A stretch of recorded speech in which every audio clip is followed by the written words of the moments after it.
Hi, and thanks for having me. I would say that it all started with my parents. My mom is a music teacher, still is a music teacher, and she played piano. That's actually my first instrument. And my dad played guitar. And I kept gravitating towards the guitar. And I think after a period of time, my dad finally got sick of me, asking to play his or picking it up or something like that. So he bought me my own. And that kind of started my descent to the dark side a little bit. But for a while, I kept up both piano and guitar. And now I do use both quite frequently. But my primary instrument is guitar. But I came from a musical household, as you might imagine, based on the description of both of my parents. And there was always music around the house. I grew up with a lot of CCM stuff, which was the contemporary Christian music stuff of the late 80s and 90s. And then all of the like harder edge stuff came a little bit later. I was a little late to the party, but then I found out about things like Van Halen and Whitesnake and Def Leppard and Steve Vai and Joe Satriani and all of those guys.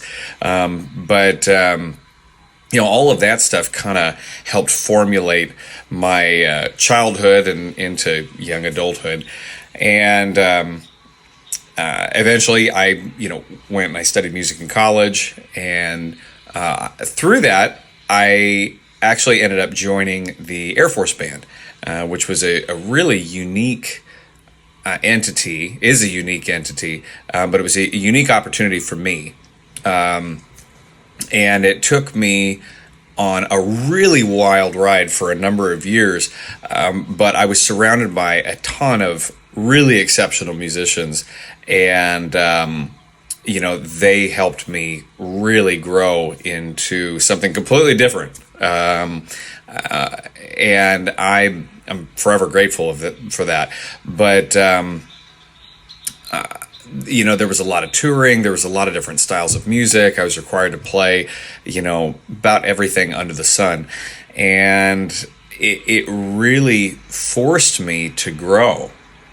And it has definitely played a tremendous part in the musician that I am today. I got out of the military and off active duty anyway on 2017 in 2017, and I moved to Los Angeles and started working there.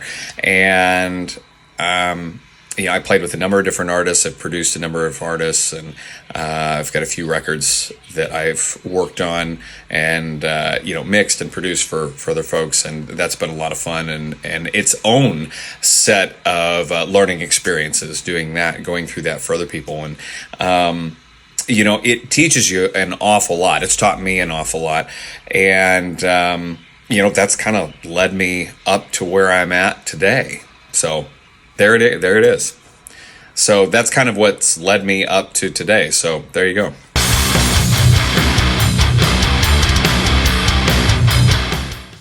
My main influences. So that's changed over the years. My earliest influences will always have a special place in my heart. I think that's probably true for a lot of people.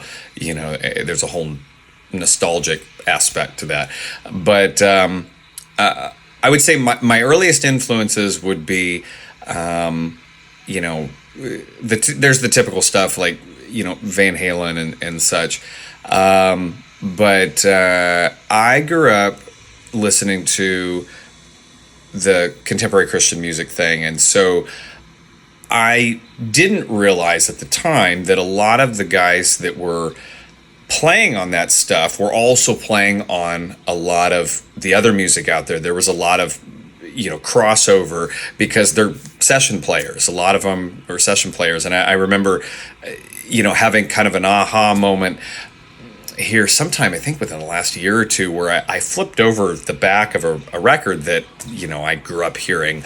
And I was kind of digging through the liner notes, and I recognized the name, and it was like Tim Pierce, which, if you don't know who Tim Pierce is, he is, kind of right up there with like Steve Lukather and Landau, as far as, LA session guitar. All right. He's like the guy. Okay. And he's still the guy. And Tim's fantastic. He's an amazing player, and he's played for everybody under the sun, and on tons and tons and tons of records. And I was just blown away by that, because I was hearing him play, not realizing it, from the time that I was a little kid. So that really blew my mind.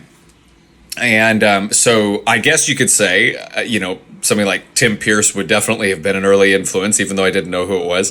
But I grew up with bands like Petra. Those were real early influences. And as I got older, I got into Sting and Toto, and folks like Dan Huff, and actually a lot of country as a result as well. And I guess the reason I was drawn to a lot of that stuff is because the production was so slick. There's a lot of rock stuff that's pretty slick too, but or heavier rock stuff that's pretty slick. The Def Leppard Hysteria record comes to mind. But I think I was drawn to a lot of those things because of how tightly knit everything was.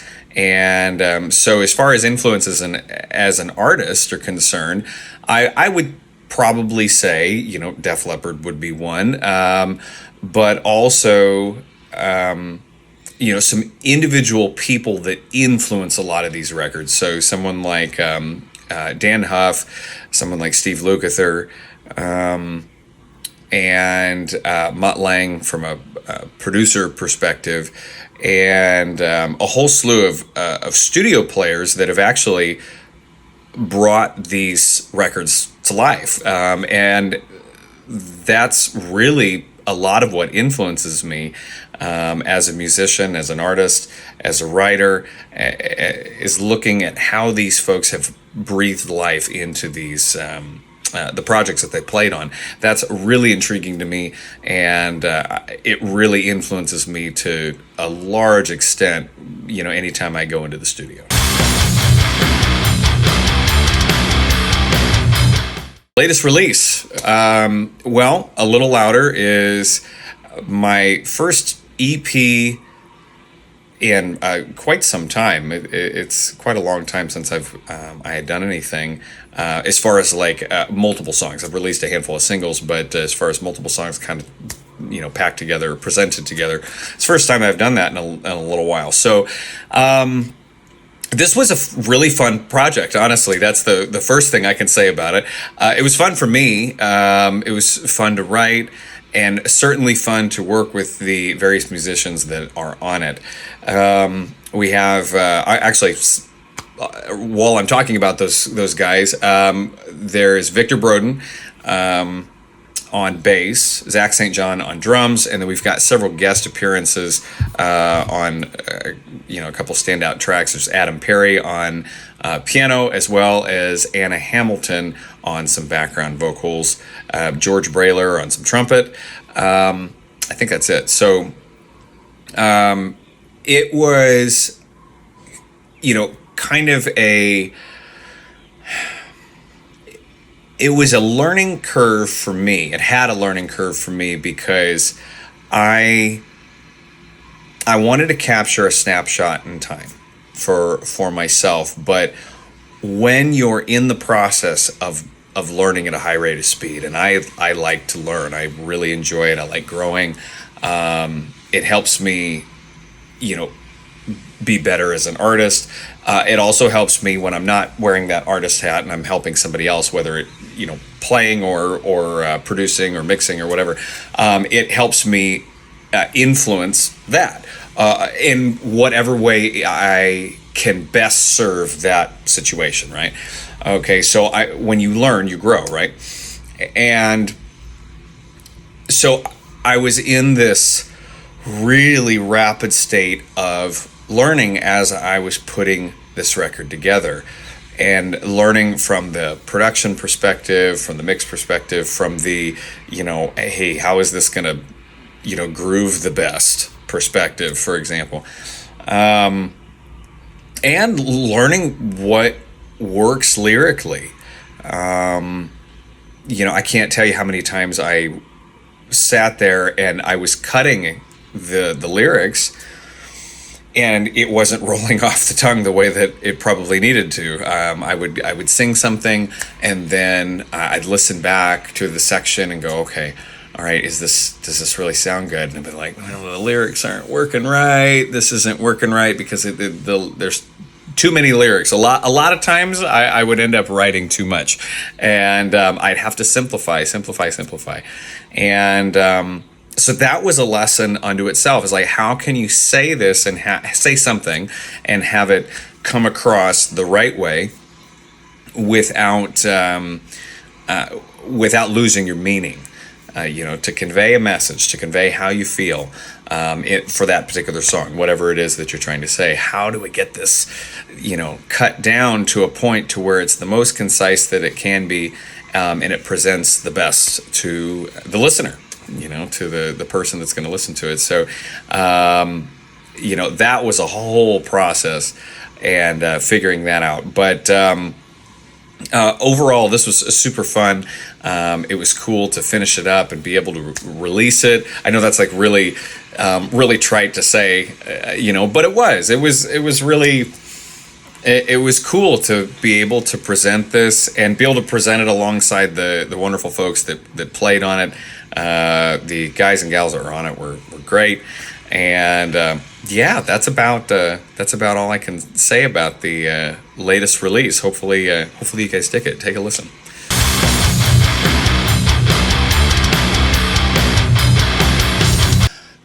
Currently, I'm looking at some ways that I could take this to the stage. I don't want to say too terribly much at the moment, but I'm looking at some ways. I think it would be a lot of fun to take this music out and perform it. That's definitely on my to-do list, but I need to see how I'm going to do that. If you listen to the songs on the record, that it's a bigger sound, and so we're going to have a bit of a band to do that. So I'm sorting it out. That's the quickest answer I can probably give.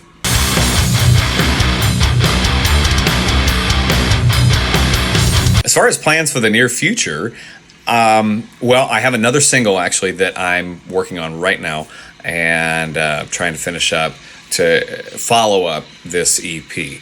And so, musically speaking, for my own music, that would be the soonest plan. But in the long term, I would love to do a full-length record.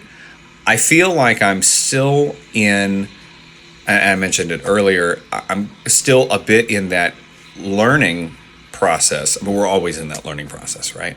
But I'm in that learning phase. I'm changing kind of how I do things, both from a writing perspective and a playing perspective, at a kind of a high rate, what I feel like to be a high rate right now. And so I'm going to have to decide at some point, okay, here's a pile of songs, let's go ahead and do a record. And I'm not quite there yet, but I feel like in order to capture that next snapshot, I'm going to have to go ahead and do that. So we'll see. We will we'll see how that goes. But for sure, I've got that single coming. We'll see what folks think of that. I'm excited about it. It's kind of the next iteration after this EP. So, we'll see how it's received.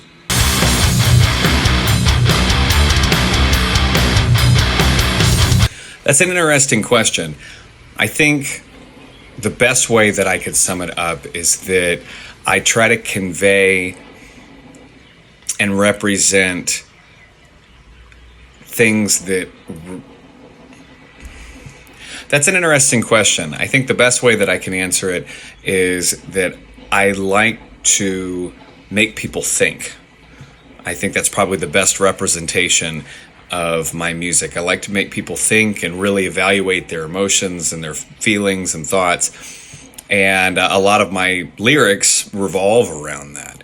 And so I pump a lot of my emotions into the songs, and the things that I've felt in the past or currently, or things that I've been working through or whatever. And I try to get people to think about those things and address those things, because we all deal with that stuff.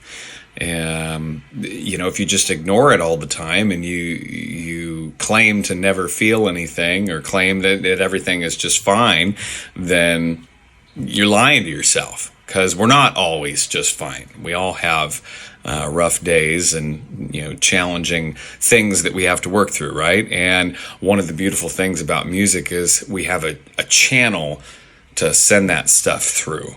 And maybe, just maybe, it hits the right ears at the right time, and that person can identify with it. So that's probably the best way that I can answer that question.